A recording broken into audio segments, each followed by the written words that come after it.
વિસાવદરના ભાજપના ઉમેદવાર કિરીટ પટેલ પર ભ્રષ્ટાચારના આક્ષેપ લાગ્યા હતા અને હવે ફરી જ્યારે તેમને વિસાવદરની ચૂંટણી માટે ભાજપ તરફથી ઉમેદવાર જાહેર કરવામાં આવ્યા છે ત્યારે 2024માં તેમના પર લાગેલા આક્ષેપનો પત્ર વાયરલ થઈ રહ્યો છે ત્યારે ચૂંટણીના પ્રચારના કાર્યક્રમ દરમિયાન કિરીટ પટેલે આક્ષેપો અંગે ખુલાસો કર્યો છે।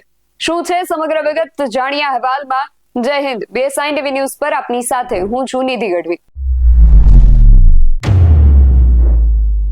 વિસાવદરથી ભાજપના ચૂંટણી પ્રચાર કાર્યક્રમનો એક વિડીયો વાયરલ થઈ રહ્યો છે જેમાં કિરીટ પટેલ પોતાના પર લાગેલા આક્ષેપને લઈને સ્પષ્ટતા કરતા દેખાઈ રહ્યા છે। કેટલી જગ્યાએ એવી પણ વાતો થાય છે કે કિરીટ પટેલ ભાવુક થઈ ગયા હતા। જો કે વિડીયો જોતા અમને તો એવું નથી લાગી રહ્યું કે તેઓ ભાવુક થઈ ગયા હોય, પણ હા, તેમના પર લાગેલા આક્ષેપ અંગે તેમણે સ્પષ્ટતા જરૂર કરી છે। આ સ્પષ્ટતા કરતા શું કહી રહ્યા છે કિરીટ પટેલ સાંભળીએ। આક્ષેપ કરનારાઓને મારે જવાબ આપવો છે કે હું ઝેર પીને મરી જાઉં પરંતુ ખેડૂતોનો 1 રૂપિયો જિંદગીમાં ન લઉં।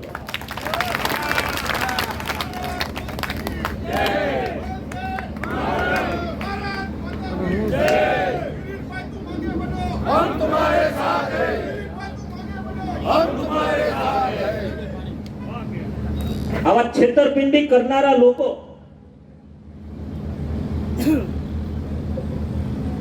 એને મેં સજા કરી છે અને મારા ખેડૂત ભાઈઓના ખોટી સહી કરી, ખોટા ધિરાણો ઉપાડી અને જે કોઈ પ્રવૃત્તિ કરતા હતા, હું એમ ચોક્કસ કહી શકું કે આ સેવા સહકારી મંડળીમાં પ્રમુખ છે કે બધા નિર્દોષ હોય છે, પરંતુ કાયદાની દ્રષ્ટિએ બધા કમિટી પણ આવતી હોય છે।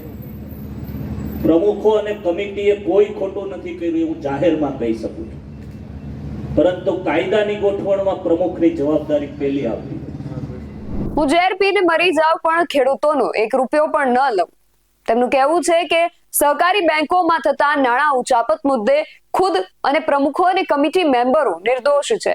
સહકારી બેંકોમાં ખેડૂતોની ખોટી સહી કરી રકમ ઉપાડી લીધી હોય એવા છેતરપિંડી કરનારાને કડક સજા થશે। મંડળીઓના પ્રમુખ અને કમિટી મેમ્બરોએ કોઈ ખોટું કામ નથી કર્યું એની હું જાહેરમાં ખાતરી આપું છું, પરંતુ જે ખોટું થાય એમાં જવાબદારી એમની પણ છે।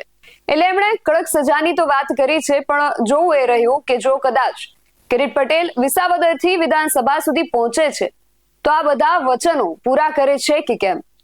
આ વિશે તમારું શું માનવું છે એમને કમેન્ટ કરીને ચોક્કસથી જણાવજો। આવા જ વધુ અહેવાલો સાથે મળતા રહીશું। તમે મારી YouTube ચેનલને સબસ્ક્રાઇબ કરવાનું અને અમને Facebook અને Instagram પર ફોલો કરવાનું ભૂલશો નહીં। બાકી અવનવી અપડેટ્સ માટે આપ જોતા રહો BSI TV ન્યૂઝ। નમસ્કાર।